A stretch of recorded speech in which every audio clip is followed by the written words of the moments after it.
ونؤمن به ونتوكل عليه. أعوذ بالله من شرور أنفسنا ومن سيئات أعمالنا. من يهده الله فلا مضل له ومن يضلله فلا هادي له. ونشهد أن لا إله إلا الله وحده لا شريك له.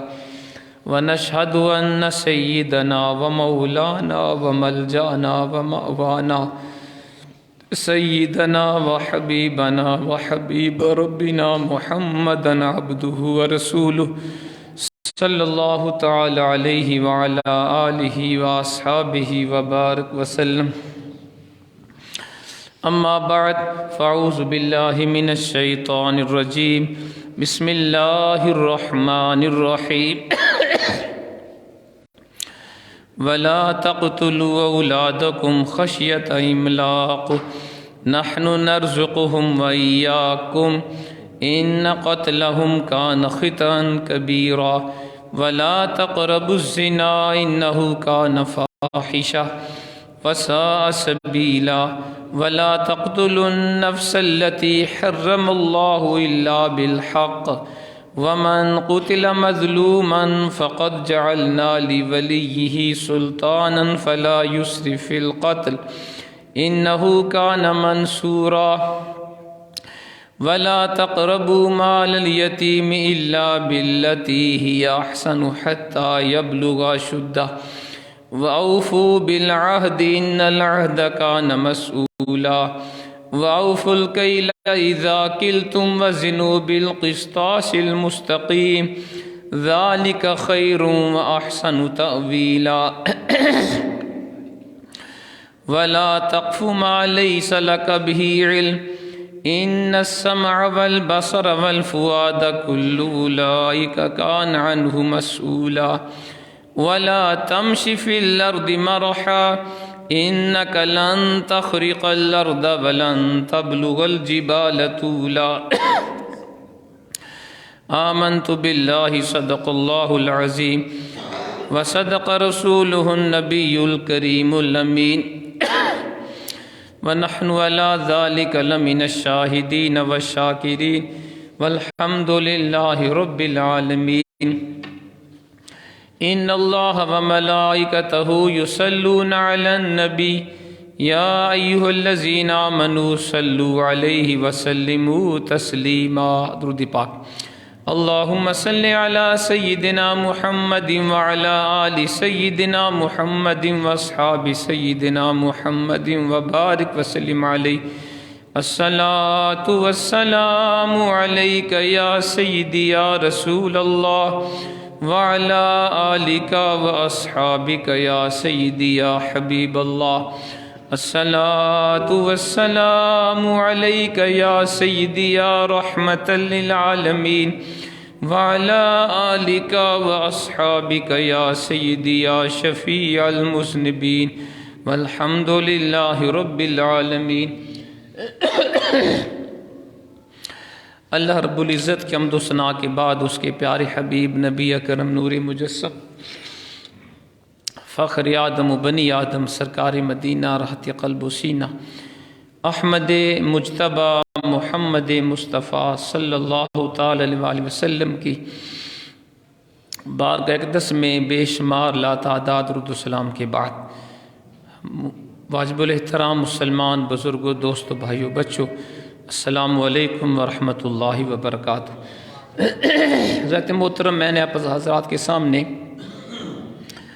سورہ بنی اسرائیل کی 7 آیات بینات تلاوت کرنے کا شرف حاصل کیا. آیت نمبر 31 سے 37 تک. ان آیات میں رب کریم نے غربت افلاس کے ڈر سے اپنی اولاد کو قتل کرنے سے منع کیا، بدکاری سے بھی روکا، قتل ناحق سے منع کیا، یتیم کے مال کے قریب جانے سے منع کیا، وعدہ پورا کرنے کا حکم دیا، ناپ تول کو پورا کرنے کا حکم دیا، اور کسی کے اوپر الزام لگانا، تہمت لگانا، جھوٹی گواہی دینے سے منع کیا، اور پھر تکبر سے بھی منع کیا گیا۔ یہ چند بڑے اہم احکام ہیں جو ان آیات میں بیان ہوئے۔ آج انشاءاللہ انہی آیات کا ترجمہ اور ان کی مختصر تفسیر آپ کے سامنے بیان ہوگی۔ اللہ کریم کے حضور دعا ہے وہ ذات حق بات کہنے کی توفیق عطا فرمائے، اور سننے اور سنانے کے بعد ہم سب کو عمل کرنے کی توفیق عطا فرمائے۔ اللہ کریم نے ارشاد فرمایا وَلَا تَقْتُلُوا أَوْلَادَكُمْ خَشْيَةَ إِمْلَاقٍ، اپنی اولاد کو مفلسی کے ڈر سے، غربت کے ڈر سے قتل نہ کرو۔ نَحْنُ نَرْزُقُهُمْ وَإِيَّاكُمْ، ہم انہیں بھی رزق دیتے ہیں اور تمہیں بھی رزق دیتے ہیں۔ إِنَّ قَتْلَهُمْ كَانَ خِطًا كَبِيرًا، بے شک ان کا قتل کرنا بہت بڑی غلطی ہے۔ وَلَا تَقْرَبُوا الزِّنَا إِنَّهُ كَانَ فَاحِشَةً، اور بدکاری کے قریب بھی نہ جاؤ، بے شک یہ بہت بے حیائی ہے اور بہت برا راستہ ہے۔ وَلَا تَقْتُلُوا النَّفْسَ الَّتِي حَرَّمَ اللَّهُ إِلَّا بِالْحَقِّ، اور اس شخص کو، جان کو قتل نہ کرو جس کا قتل اللہ نے حرام قرار دیا مگر حق کے ساتھ۔ وَمَنْ قُتِلَ مَظْلُومًا فَقَدْ جَعَلْنَا لِوَلِيِّهِ سُلْطَانًا فَلَا يُسْرِفْ فِي الْقَتْلِ، جو شخص ناحق قتل کیا گیا تو ہم نے قاتل کے وارث کے لیے اس کو قصاص کا حق دیا ہے، پس وہ قتل کرنے میں اسراف نہ کرے۔ انہو کان منصورا، بے شک اس کی مدد کی جائے گی۔ وَلَا تَقْرَبُوا مَالَ الْيَتِيمِ إِلَّا بِالَّتِي هِيَ أَحْسَنُ حَتَّى يَبْلُغَ أَشُدَّهُ، اور یتیم کے مال کے قریب بھی نہ جاؤ مگر اس طریقے سے جو زیادہ اچھا ہے، بہتر ہے، یہاں تک کہ وہ یتیم اپنی بلوغت کی عمر کو پہنچ جائے۔ وَأَوْفُوا بِالْعَهْدِ، وعدہ پورا کرو۔ إِنَّ الْعَهْدَ كَانَ مَسْئُولًا، بے شک وعدے کے بارے سوال کیا جائے گا۔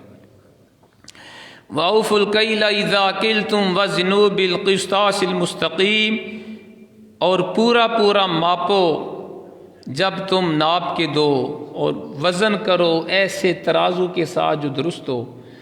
ذَلِكَ خَيْرٌ وَأَحْسَنُ تَأْوِيلًا، یہی بہتر ہے اور اس کا انجام بہت اچھا ہے۔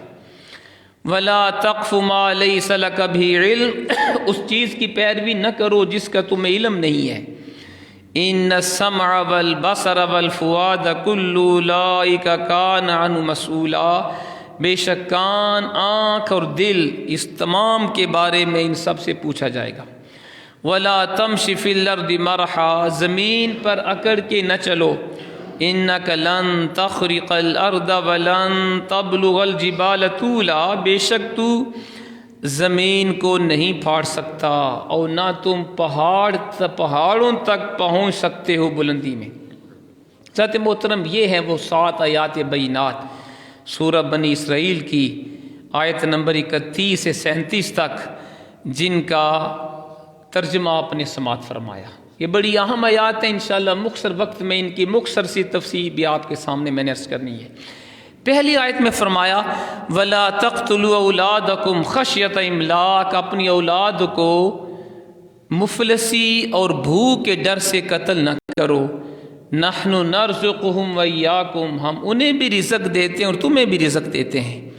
إِنَّ قَتْلَهُمْ كَانَ خِطًا كَبِيرًا، بے شک ان کو قتل کرنا بہت بڑی غلطی ہے۔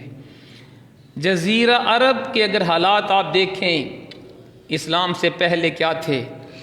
ریگزار تھا وہ جزیرہ عرب، سبزہ کا کوئی نام و نشان نہیں تھا، غربت تھی، اور جہاں پہ کوئی بارش ہوتی پانی وہاں پہ ٹھہر جاتا، تو جب تک پانی کا آخری قطرہ رہتا لوگ وہاں پہ قیام کرتے، پانی سے اپنی ضرورت کو پورا کرتے، اور جب پانی ختم ہوتا پھر آگے وہ کوچ کر لیا کرتے تھے۔ جہاں پہ پانی کا چشمہ لوگ دیکھتے وہاں پہ وہ اپنا پڑاؤ اور قیام کر لیتے، اور جب تک پانی ہوتا وہ اپنی زندگی وہیں گزارتے تھے۔ یہ حالات تھے، غربت عام تھی، اور وہ پورا علاقہ عرب کا ریت ہی ریت اور صحرا تھا، ریگستان تھا۔ تو ان حالات میں جب کہ خود ان کے لیے اپنا پیٹ پالنا بہت مشکل تھا، تو اپنی اولاد کو کہاں سے کھلائیں؟ اس لیے وہ اپنی اولاد کو اہل عرب بچپن میں ہی قتل کر دیا کرتے تھے، خاص طور پہ لڑکیوں کو قتل کرنا، بچپن میں ہی درگور کر دینا، زمین کے اندر گڑھا کھود کے دفن کر دینا ان کے ہاں عام معمول تھا۔ وجہ یہ تھی کہ ان کا محبوب پیشہ قتل و غارت تھا، ڈاکہ زنی تھا، وہ لوگوں کو لوٹ لیا کرتے تھے۔ اب ڈاکہ زنی کے اندر ان کے بچے تو شامل ہوتے، لڑکیاں شامل نہیں ہو سکتی تھی، اس لیے بھی وہ کہتے جی بچیوں کی ہمیں ضرورت نہیں۔ ایک اور وجہ بیٹیوں کو زندہ قتل کرنے کی یہ تھی کہ ان کے ہاں یہ ذہن میں تھا کہ اگر ہماری بچی جوان ہوگی، شادی کریں گے، کسی کے گھر میں جائے گی تو ہماری ناک کٹ جائے گی۔ تعصب تھا، جاہلیت تھی، اس لیے وہ اپنی بچیوں کو زندہ دفن کر دیا کرتے۔ اور یہ صرف اہل عرب کی حالت نہیں تھی، آس پاس کے جو تھے قبائل ان کی بھی صورتحال تقریباً یہی تھی۔ اور آج بھی آپ دیکھیں پوری دنیا کے اوپر یہی کا حال بھی ہے، ہمارے پاکستان کے اندر بھی اور مختلف ملکوں میں۔ تم رازق نہیں ہو، ہم انہیں بھی رزق دیں گے اور تمہیں بھی دیں گے، اس لیے اولاد کو قتل نہ کرو جی، بچے زیادہ ہوں گے کہاں سے کھائیں گے؟ فرمایا ہر پیدا ہونے والا بچہ اپنا رزق ساتھ لے کے آتا ہے۔ تو غربت کی وجہ سے اولاد کو قتل کرنا اسلام میں جائز نہیں ہے۔ ہاں یہ ہے کہ تم اپنی اولاد کی تعلیم و تربیت صحیح کرو، بچے تھوڑے ہیں یا زیادہ اس سے فرق نہیں پڑتا، اصل چیز یہ ہے اولاد کی تعلیم و تربیت کی جائے، زیادہ بھی ہو بچے کسی کے، اگر اس نے ان کی تعلیم و تربیت صحیح کر دی، تعلیم دی، دین کا علم سکھایا، دنیا کا علم سکھایا، کوئی ہنر کوئی فن اس کو سکھا دیا، وہ بچہ ملک و قوم کا وفادار شہری بنے گا، وہ بوجھ نہیں ہوگا، ملک و قوم کے لیے وہ نیک نامی کا باعث ہوگا۔ اور اگر کسی کے بچے تھوڑے بھی ہوں، بالفرض 2 یا 3 بھی ہیں، اگر اس نے تعلیم و تربیت نہیں کی، علم نہیں سکھایا، ادب نہیں سکھایا، ہنر یا ٹیکنیکل ایجوکیشن نہیں دی، کوئی فن نہیں سکھایا، وہ تھوڑے بچے بھی ہوں وہ ملک و قوم کے لیے بدنامی کا باعث ہوتے ہیں، والدین کے لیے بھی بدنامی کا باعث۔ تو اصل چیز ہے تعلیم و تربیت۔ تو قرآن نے کہا غربت کے ڈر سے اپنی اولاد کو قتل نہ کرو، ہم رازق ہیں ان کے بھی تمہارے بھی۔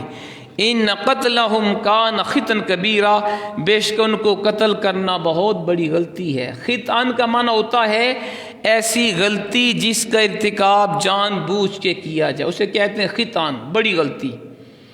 اور ایسی لغزش جس کا ارتکاب نہ جانتے ہوئے ہو جائے، بھول کے ہو جائے، انسان سے کوئی خطا ہو جائے، اس کو اخطاء کہتے ہیں۔ اور پکڑ ہوتی ہے جو جان بوجھ کے غلطی کی جائے، بھولنے کے اوپر پکڑ نہیں۔ تو قرآن نے کہا اولاد کو قتل کرنا یہ بہت بڑی غلطی ہے، اور اگر آپ نے اس غلطی کا عملی مظاہرہ دیکھنا ہو تو یورپ کے ان شہروں میں دیکھ لو جنہوں نے منصوبہ بندی کروائی اور اپنی آبادی کو گھٹایا، اور جب دشمن قوم نے حملہ کیا تو پھر ان کو اپنی غلطی کا احساس ہوا۔ فرانس اور دیگر کئی ممالک میں، فرانس کے اندر خاص طور پر جب انہوں نے مصنوعی ذرائع سے ضبط تولید کیا، آبادی کو گھٹایا، تو جب جرمن کی فوجیں فرانس کے اوپر حملہ آور ہوئیں، اب ان کے پاس بہادر جوانوں کی کمی تھی، فوجیوں کی ان کے پاس بہت کمی تھی، کیونکہ آبادی کو مصنوعی طریقے سے کنٹرول کیا ہوا تھا،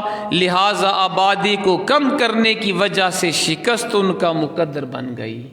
اور اب قرآن کی آیت کا عملی دنیا نے اظہار دیکھا، جو قرآن نے کہا تھا اولاد کو قتل کرنا بہت بڑی غلطی ہے، تو اگر انسان فوج کی کمی کی وجہ سے کسی قوم کو شکست ہو جائے تو اسے غلطی نہ کہیں تو اسے دانش مندی کیا کہا جائے گا، یہی غلطی ہے۔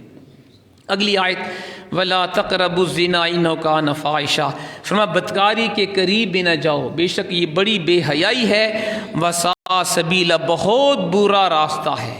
تو یہاں پہ اسلام نے اور قرآن نے کہا بدکاری کے قریب بھی نہ جاؤ، یہ بہت بے حیائی ہے۔ زنا کا فوش ہونا، بے حیائی کا فعل ہونا ہر صاحب عقل سلیم کے اوپر ظاہر ہے۔ جو عقل مند انسان ہے وہ اس بات کو مانتا ہے کہ بدکاری کرنا واقعی یہ فحاشی کا کام ہے۔ حدیث پاک ایک سماعت فرمائیں تاکہ زنا کا فوش ہونا آپ کے سامنے ظاہر ہو جائے۔ حضرت امام احمد بن حنبل نے مسند کے اندر اس حدیث پاک کو بیان کیا۔ حضرت ابو امامہ رضی اللہ تعالیٰ عنہ اس حدیث پاک کے راوی ہیں کہ نبی کریم رؤوف الرحیم علیہ الصلوۃ والسلام تشریف فرما تھے، ایک بندہ حضور کے پاس حاضر ہوا، صحابہ بھی بیٹھے ہوئے تھے، اس نے کہا ایذن لی بالزنا یا رسول اللہ، حضور مجھے زنا کی اجازت دیں۔ حضور سے آ کے پوچھا، صحابہ کرام نے اس کو جھڑکا، برا کہا، تجھے حیا نہیں آتی؟ سرکار کی بارگاہ میں اس طرح کی بات کرتے ہو کہ مجھے بدکاری کی اجازت دیں؟ لیکن اس کریم مشفق مربی استاد نے اور مرشد کامل نے اسے بڑی محبت سے حضور نے اپنے پاس بلایا اور بٹھا لیا، اور آپ نے بڑے پیار سے پوچھا اتحبہ لأمک، اے اللہ کے بندے، جس گناہ کی تم مجھ سے اجازت مانگ رہے ہو، کیا تم پسند کرتی ہو تمہاری ماں کے ساتھ کوئی یہ برا فعل کرے؟ اس نے کہا قسم بخدا ہرگز نہیں یا رسول اللہ، میرے ماں باپ آپ پہ قربان ہو جائے، میں کبھی بھی یہ پسند نہیں کرتا کوئی میری ماں کے ساتھ یہ فعل بد کرے۔ حضور نے فرمایا اسی طرح باقی لوگ بھی اپنی ماؤں کے لیے اس فعل بد کو پسند نہیں فرماتے۔ پھر حضور نے پوچھا اتحبہ لابنتک، کیا تو اس فعل بد کو اپنی بیٹی کے لیے پسند کرتا ہے؟ اس نے کہا قسم بخدا ہرگز نہیں یا رسول اللہ، میں آپ کے اوپر قربان ہو جاؤں، میں کبھی بھی اپنی بیٹی کے لیے یہ فعل بد پسند نہیں کرتا۔ حضور نے فرمایا اسی طرح دوسرے لوگ بھی اپنی بیٹیوں کے لیے بدکاری پسند نہیں کرتے۔ پھر پوچھا اتحبہ لاختک، کیا تو چاہتا ہے کوئی تیری بہن کے ساتھ یہ فعل بد کرے؟ اس نے پھر کہا قسم بخدا ہرگز نہیں یا رسول اللہ، میرے ماں باپ قربان میں کبھی بھی اپنی بہن کے لیے پسند نہیں کرتا۔ حضور نے فرمایا اسی طرح باقی لوگ بھی اپنی بہنوں کے لیے اس کو پسند نہیں کرتے۔ پھر حضور نے اس کی پھوپھی کا ذکر کیا، خالہ کا ذکر کیا، اس نے کہا میں کسی کے لیے بھی اس فعل بد کو پسند نہیں کرتا۔ اس مربی مشفق طبیب حاذق نے اس کو اپنے پاس بٹھایا اور حضور نے اس کے سر کے اوپر دست انور رکھا اور اپنی رب کی بارگاہ میں دعا فرمائی اللہم اغفر ذنبہ وطہر قلبہ واحسن فرجہ، او کما قال، پروردگار عالم اس اپنے بندے کا گناہ معاف فرما دے، اس کے دل کو پاک فرما دے اور اس کو بدکاری سے بچا لے۔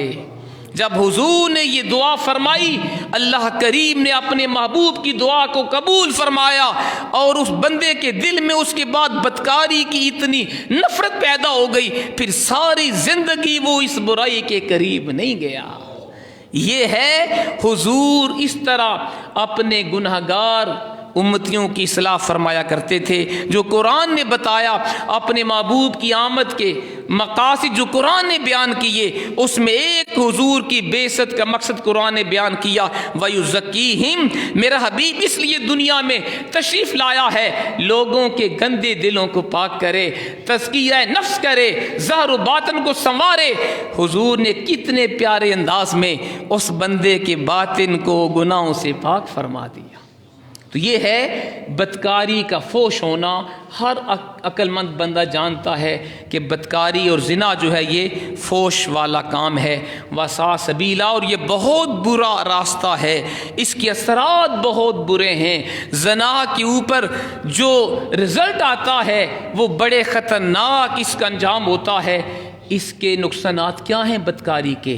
نسب میں اختلاط ہوتا ہے، بچہ کسی کا ہوتا ہے اور منسوب دوسرے کی طرف کیا جاتا ہے۔ اور زنا کا دوسرا نقصان یہ ہے کہ مالک کوئی ہوتا ہے، وراثت کسی کی ہوتی ہے لیکن ملتی دوسرے کو ہے۔ اسی طرح عورت کے اوپر برے اثرات مرتب ہوتے ہیں۔ زنا کار مرد ہو، عورت کی صحت بری طرح بگڑنے لگتی ہے، اور عورت ماں کے تقدس سے، بیٹی کی شفقت سے، بیوی کے پیار سے محروم کر دی جاتی ہے۔ اس لیے اس کے اثرات بڑے، اور اس سے پورا فیملی سسٹم بھی تباہ و برباد ہوتا ہے۔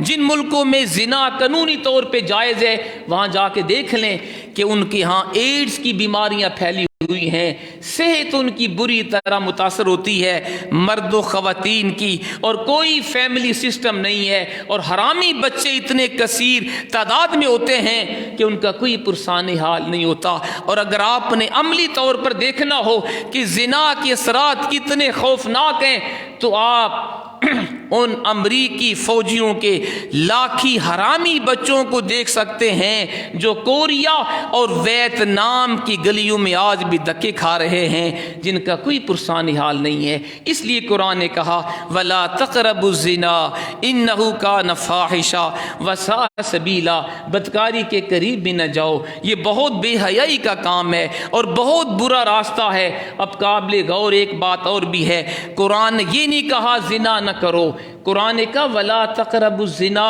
بدکاری کے قریب بھی نہ جاؤ۔ اس کا مطلب ہے کہ جو گناہ کے اسباب ہیں، جو زنا کے اسباب ہیں، قرآن ان اسباب سے بھی ہمیں منع کر رہا ہے، کیونکہ جب زنا کے اسباب کو آپ ختم کر دیں گے پھر بدکاری کرنی آسان نہیں ہوگی۔ زنا کے اسباب میں سے بدنگاہی بھی ہے، جو بندہ اپنی نگاہوں کی حفاظت نہیں کرتا، گندی تصویریں دیکھتا ہے، ننگی خواتین کی فلمیں، ڈرامے، ناچ گانے دیکھتا ہے، وہ عموماً بدکاری کی طرف مائل ہوتا ہے۔ زنا کے اسباب میں سے خواتین کا تنگ چست بڑکیلا لباس پہن کے بے پردہ ہو کے بازاروں میں گھومنا پھرنا، یہ بھی زنا کا سبب ہے۔ اور مخلوط تعلیمی ادارے کو ایجوکیشن، ایسے کالجز، یونیورسٹی، سکول جہاں پہ بچے بچیاں اکٹھے تعلیم حاصل کرتے ہیں، یہ بھی بدکاری کا سبب ہے۔ مخلوط تفریح گاہیں، یہ بھی گناہ اور بدکاری کا سبب ہیں۔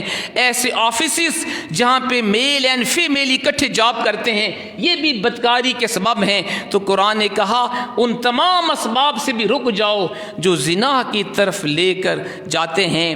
اور حضرات محترم، اپنی نگاہوں کی حفاظت کرنا، شرمگاہ کی حفاظت کرنا، یہ بہترین ذریعہ ہے گناہ سے بچنے کا۔ حضور کا بڑا پیارا فرمان ہے، امام بخاری صحیح بخاری کے اندر اس حدیث کو بیان فرما رہے ہیں۔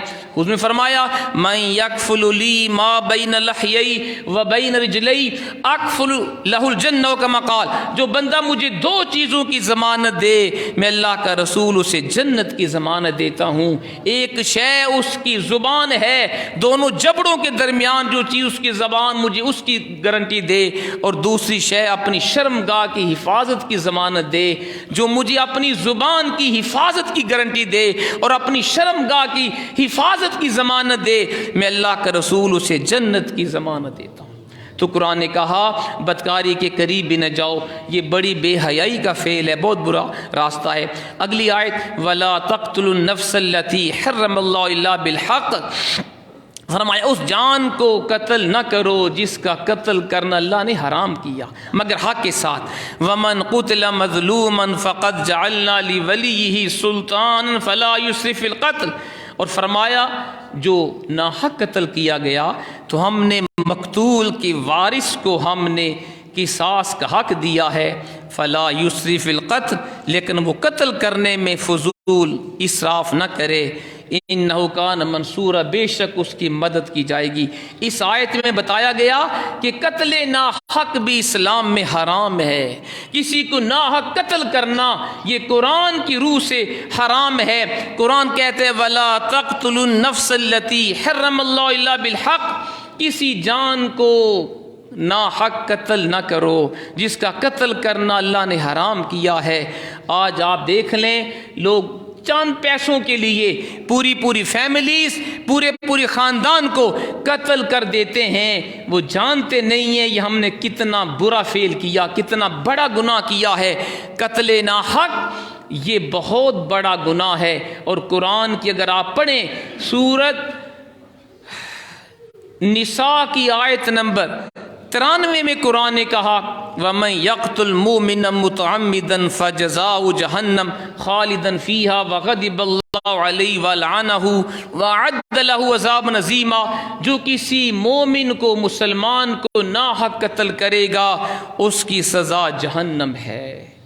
فجزاؤ جہنم خالدن فیہا، وہ ہمیشہ ہمیشہ جہنم میں رہے گا، وغضب اللہ علیہ، اس پہ اللہ کا غضب ہوگا، ولعنہ، اللہ کی لعنت ہوتی ہے قتل نہ حق کرنے والے کے اوپر، وأعد لہ عذابا عظیما، اللہ نے اس کے لیے بہت بڑا عذاب تیار کیا ہوا ہے۔ تو یہ 5 سزائیں قرآن بیان کر رہا ہے قتل ناحق کرنے والے کے لیے، اور حضور کا فرمان عالی شان بھی ہے، ان قتل المؤمن اعظم عند اللہ من زوال الدنیا، کما قال، ایک بندہ مومن کو قتل کرنا پوری دنیا کے زوال سے زیادہ سخت ہے۔ پوری دنیا اگر تباہ ہو جائے، ہلاک ہو جائے، یہ تو اللہ کے ہاں آسان ہے، لیکن ایک بندہ مومن کا ناحق قتل کرنا اس سے بھی بڑا گناہ ہے۔ تو قرآن نے کہا کسی جان کو ناحق قتل نہ کرو، اور جو ظلمن قتل ہوا ہم نے اس کے ولی کو قصاص کا حق دیا ہے۔ ان مقتول کا وارث چاہے تو قصاص میں قاتل کو قتل کروا سکتا ہے، اور چاہے تو دیت لے کر، خون بہا لے کر اس سے صلح بھی کر سکتا ہے۔ لیکن قرآن کا فلا یسرف فی القتل، وہ قتل میں اسراف نہ کرے۔ اس کا مطلب یہ ہے کہ قاتل کے سوا کسی اور کو قتل نہ کرے، یہ اسراف ہے۔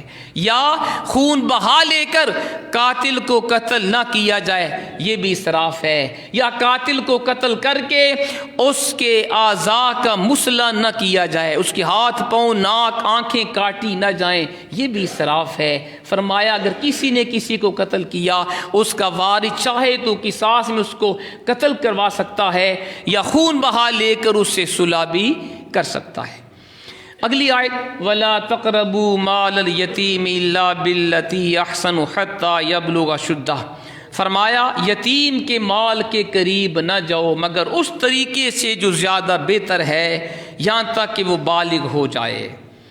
اس کا مطلب کیا ہے کہ اگر کوئی بچہ یا بچی یتیم ہے، اس کا باپ فوت ہو گیا، تو جو اس کا وارث ہے، اس کا چچا ہو، تایا ہو، کوئی بھی اس کا وارث ہے، قرآن نے کہا وہ یتیم کے مال کے قریب نہ جائے۔ مطلب یہ کہ اس کے یتیم کے مال کو کھا نہ جائے، ہڑپ نہ کر لے، یا اپنے مال کے ساتھ شامل کر کے اس کا مالک نہ بن جائے۔ ہاں جو اس کے لیے اچھا ہے، بچے کے لیے اگر وہ چاہے، وہ پسند کرے کہ اگر یہ مال اسی طرح رہا، یہ ختم نہ ہو جائے، اگر یہ جانور ہیں تو یہ ضائع نہ ہو جائیں، اگر وارث چاہے اپنے مال کے ساتھ ملا کر تجارت کر سکتا ہے، کاروبار میں اس کو شامل کر سکتا ہے، لیکن جو منافع ہوگا وہ اسی یتیم کو دیا جائے گا۔ تو فرمایا یتیم کے مال کے قریب نہ جاؤ مگر اس طریقے سے جاؤ جو اس کے لیے زیادہ اچھا ہے، یہاں تک کہ جب وہ بالغ ہو جائے پھر اس یتیم کا مال اس کے حوالے کر دو۔ ٹھیک ہے جی۔ آگے وَأَوْفُوا بِالْعَهْدِ إِنَّ الْعَهْدَ كَانَ مَسْئُولًا، فرمایا وعدے کو پورا کرو، بے شک وعدے کے بارے میں سوال ہوگا۔ یہ قرآن کا حکم ہے، جو وعدہ کرو پورا کرو۔ آج ہم دیکھیں کتنے مسلمان ہیں جو وعدہ پورا کرتے ہیں۔ ہمارے پیارے آقا نے کبھی وعدہ خلافی نہیں کی، لہذا ہمیں بھی وعدہ پورا کرنا چاہیے۔ وعدہ خلافی کرنا منافق کی نشانی ہے، اور منافق کون ہوتا ہے؟ جس کا ظاہر و باطن ایک جیسا نہ ہو۔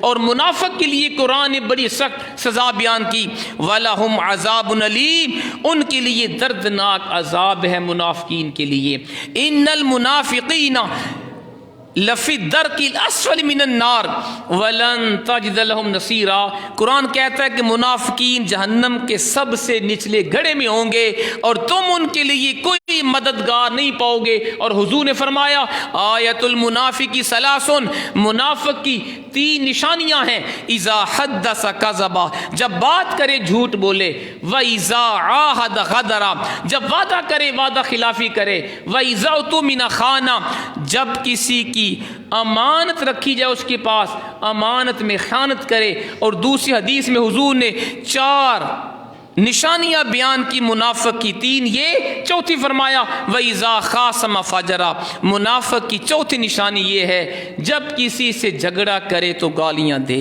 یہ 4 نشانیاں حضور نے بیان فرمائی منافق کی۔ بدقسمتی سے آج یہی 4 بری صفات ہمارے مسلمانوں کے اندر پائی جاتی ہیں۔ آج جھوٹ بولنے والا غیر مسلم نہیں ہے، مسلمان جھوٹ بولتا ہے۔ آج وعدہ خلافی کرنے والا غیر مسلم نہیں، مسلمان وعدہ خلافی کرتا ہے۔ اور آج امانت میں خیانت بھی غیر مسلم نہیں کرتا، مسلمان امانت میں خیانت بھی کر رہا ہے، اور جھگڑے کے وقت گالیاں بھی بکتا ہے، جبکہ قرآن کہتا ہے جو وعدہ کرو پورا کرو، بے شک وعدے کے بارے میں سوال ہوگا۔ اور اگلی آیت وَأَوْفُوا الْكَيْلَ إِذَا كِلْتُمْ وَزِنُوا بِالْقِسْطَاسِ الْمُسْتَقِيمِ ذَلِكَ خَيْرٌ وَأَحْسَنُ تَأْوِيلًا، فرمایا جب ماپو تو پورا پورا ماپو، جب تم کوئی شے کسی کو ناپ کے دو تو پورا ناپ کے دو، اور جب وزن کرو تو درست پیمانے کے ساتھ وزن کرو، یہی بہتر ہے، اس کا انجام بڑا اچھا ہے۔ اس سے پتہ چلا دکانداروں کے لیے اور تاجروں کے لیے اس میں بڑا سبق ہے، جب کوئی چیز آپ کپڑا ناپ کے دیں یا کوئی شے تول کے دیں تو آپ کا ناپ پورا ہونا چاہیے، آپ کا تول پورا ہو۔ کم ماپ کے دینا اور کم تول کے دینا، ڈنڈی مارنا، بددھیانتی کرنا، یہ اسلام میں حرام ہے۔ اور قرآن کی اگر آپ سورت متففین کی پہلی چند آیات پڑھ لیں تو آپ کو پتہ چلے گا کہ ناپ تول میں کمی کرنے والوں کی کتنی سخت سزا قرآن نے بیان کی۔ وَيْلٌ لِّلْمُطَفِّفِينَ، فرمایا تباہی ہے، ہلاکت ہے ناپ تول میں کمی کرنے والوں کے لیے۔ الَّذِينَ إِذَا اكْتَالُوا عَلَى النَّاسِ يَسْتَوْفُونَ، جب وہ لوگوں سے کوئی چیز ناپ کر لیتے ہیں تو پوری پوری چیز ناپ کے وصول کرتے ہیں۔ وَإِذَا كَالُوهُمْ أَوْ وَزَنُوهُمْ يُخْسِرُونَ، اور جب کسی کو کوئی شے ناپ کے یہ تول کے دیتے ہیں تو کم دیتے ہیں۔ قرآن کا أَلَا يَظُنُّ أُولَٰئِكَ أَنَّهُمْ مبعوثون، کیا وہ ناپ تول میں کمی کرنے والے یہ یقین نہیں رکھتے کہ ان کو مرنے کے بعد دوبارہ زندہ کیا جائے گا؟ لیوم عظیم، بڑے دن کے لیے، قیامت کے لیے ان کو زندہ کیا جائے گا۔ یوم یقوم الناس لرب العالمین، اس دن ان کو رب العالمین کی بارگاہ میں پیش کیا جائے گا، ان سے پوچھا جائے گا تم نے ناپ تول میں کمی کیوں کی ہے؟ اور ویل کا معنی کیا ہے؟ علماء نے لکھا ویل جہنم کا سب سے نیچے والا گڑا ہے جس میں جہنمیوں کی پیپ گرتی ہے، تو ناپ تول میں کمی کرنے والوں کو جہنم سے سب سے نیچے والے گڑے میں پھینکا جائے گا۔ دعا فرمائیں اللہ کریم ہمیں قرآن و سنت کے اوپر عمل کرنے کی توفیق عطا فرمائے۔ وما علینا